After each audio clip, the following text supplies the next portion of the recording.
Hello everybody, here we are today talking about injuries in the Pacific Division and how this could impact the division early on and who all would stand to benefit from that and whatnot. So anyway, before we get started, please make sure to subscribe if you're new to me or hockey, whatever the case may be. That being said, let's get on into it. So I was doing notes the other day and I just started to notice on my phone that I was seeing some updates about some injuries, and I noticed especially that a lot of these were in the Pacific Division, and I feel like there are three injuries in particular that could be a little bit interesting to keep an eye out for and how this will impact the standings. One of these players in particular probably isn't seen as important as the other two players, but I do want to kind of talk about some of these things. So the first player we're talking about here is Thatcher Demko. Now Demko is listed in a spot right now where we're not exactly sure what his timeline is going to be to return. The injury that he has is to some muscle, and I don't remember the name of it right now, and of course I'm not a doctor, but having Thatcher Demko be out after being a Vezina caliber finalist is certainly going to be big for the Canucks, but not in a good way, as they are trying to be, again, one of those teams that makes the playoffs and then has maybe the opportunity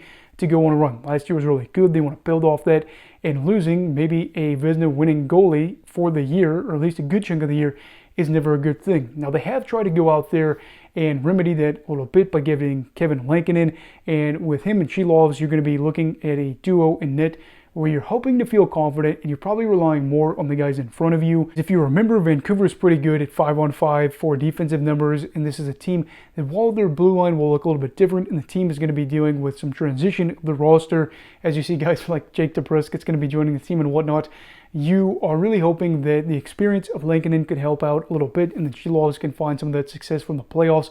But if Thatcher is out for a long year, I really would expect the Vancouver Canucks to be impacted by this, which would be unfortunate as a Canucks fan, and they won the division last season. My expectations certainly aren't to go out there and win the division again. I was expecting a step back, but if Demko continues to be out even longer, that's where I start to worry, because most recent articles that I read said that they weren't really sure when he was going to go out there back again on the ice. Big blow to Vancouver. It is what it is. And then the second injury that we're going to be talking about here is to Evander Kane, and this could be kind of a problem for the Edmonton Oilers, but I don't necessarily think it's going to be the end-all be-all. You have Kane that had some type of abdominal surgery. Pretty sure that I just said that wrong, but anyway, he had surgery where he's going to be out 5 to 6 months, and for a team that was on the verge of winning the Stanley Cup, you probably don't want to be losing any pieces. Kane has been part of this roster for a couple of years now, has been able to be one of those cheap players for a good stretch of this, where he's been able to provide value, and he's been able to also avoid a lot of the drama that followed him around any other teams, and is hoping to help this side be able to go out there and claim their first championship since, 1990. Instead, he's going to be out. I don't see this as a huge problem, though. The Oilers have more than enough talent to make up for the loss of Evander Kane, especially this age of Evander Kane, if you will, and have some younger players that could go out there and impress a little bit this season. The blue line has got some pieces that I'm pretty excited about as well. You got Ekholm, Bouchard, and whatnot. And then we know, like we've already talked about, this side is capable of winning a lot of games. I don't see this being a huge blow to the side for right now. But kind of follow the team for the course of the year. They are the oldest team in the NHL by average age. Maybe injuries impact them a lot in the forward core, especially, or something like that. And then they would say, man, especially now that we don't have Evander Kane for another 4 months, we kind of are in a bad spot. That could hurt them in trying to go on and win a division, especially when the rival like the Canucks are already kind of down and out. So just something to keep an eye out for. And then the final injury you have here is Arthur Kaliev, and Kaliev is a player for the Los Angeles Kings. That is certainly not up there with names like Demko and Evander Kane, but it's going to be somebody that's out for a long time, as well as I think he broke his clavicle, and this is probably, again, something where LA is just like, can we catch a break in a lot of ways? They end up seeing Pierre-Luc Dubois traded, which, again, kind of their own doing, but also Matt Roy is going over to Washington, and now they have another forward going from this side. And I already said in my season preview for the Los Angeles Kings, they are a team that has been pretty good during the regular season, but they can't get over the hump that is the Edmonton Oilers in the first round. And I do think that in some ways this team has me feeling like maybe they aren't going to be as good as they have been in recent years. Maybe they don't crack 100-plus points. They rely too much on old goaltending. They're going to need guys like Quentin Byfield that he signed that extension to really step up again. They're going to need guys like Kopitar and Doughty that are pretty old themselves to try to play a big role for this team. And I just feel like for LA, the season is really starting off in a weird way for them. Not saying that Kaliev is the straw that broke the camel's back, but just one of those things that really hasn't gone well for them for the course of this offseason. Maybe I'm wrong, though. Maybe LA is a team to beat out in the Pacific, and I will be able to admit to that and own up and say, yes, I was wrong here. So who does it leave exactly to benefit from all of this? I think we could be looking at a team like the Vegas Golden Knights and saying that they're pretty happy with this.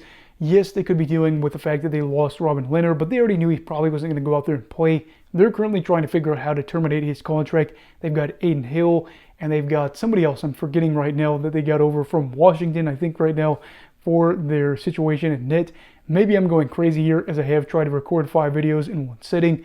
But yes, Vegas probably looking at this and just really salivating, knowing that they've got guys like Hannafin, like Hurdle, and then the proven players that they've already got on the roster right now after nearly knocking off the Dallas Stars in the first round, and saying Vancouver, LA, Edmonton all kind of beating up to start the year. Maybe we could take advantage of that, as we were a team that dealt with a lot of injuries last year and they never really said boo-hoo, we feel bad for you.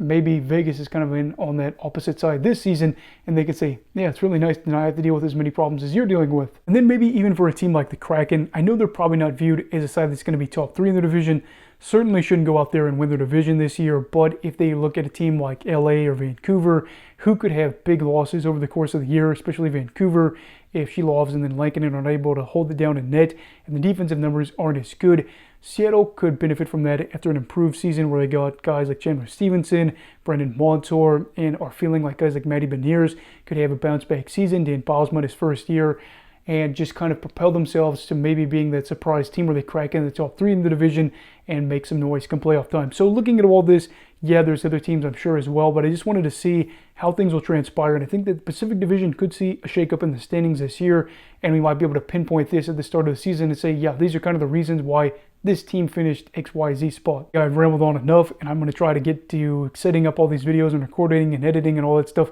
to get all this stuff out. But what are your thoughts on the injuries in the Pacific Division at the moment? And do you think that this will have big ramifications for where things will go in the standings?